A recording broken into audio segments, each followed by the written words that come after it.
இன்றைக்கி ஞாயிற்றுக்கிழமைங்காட்டி காலையில் 6 மணிக்கு எந்திரிச்சிட்டு குளிச்சுட்டு ரெடி ஆகிட்டோம். இன்றைக்கி அவ்வளோ சீக்கிரம் எந்திரிக்கவும் மாட்டோம். இன்றைக்கி வந்து ஒரு கோயில் கும்பாபிஷேகம் இருக்குது, அதுக்கு கிளம்பலான்னு சொல்லிட்டு ரெடி ஆகிட்டு இருந்தோம்.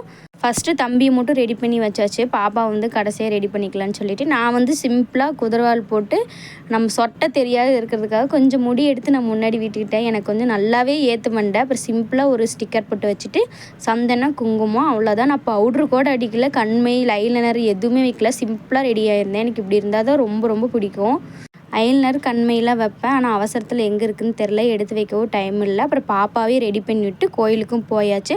அவ்வளோ கூட்டம் கோயிலில். நாங்கள் ஒரு 8 மணி போல் கோயிலுக்கு போயிட்டோம். செம்மையான கூட்டம். கூட்டத்துலேயே சாமி வந்து திருப்தியாக பார்த்து கும்பிட்டுட்டு நேராக சாப்பாடு வாங்கி போயாச்சு. எனக்கு வந்து இந்த கோயில் விசேஷத்தில் கொடுப்பாங்கள்ல சாப்பாடு, அதெல்லாம் எனக்கு ரொம்ப ரொம்ப பிடிக்கும். நல்லா டேஸ்ட்டாகவும் நல்லாயிருக்கும். 2-3 டைம்னாலும் சாம்பார் வந்து கூச்சமே இல்லாத வாங்கி வாங்கி சாப்பிட்ருவேன் நான்.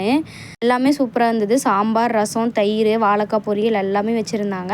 அப்புறம் சாப்பிட்டு முடிச்சுட்டு பலூன் ஒன்றே ஒன்று வாங்கியிருந்தேன். இது வந்து 30 ரூபாய் 2 பலூன் வாங்கிட்டு வீட்டுக்கு வந்தாச்சு.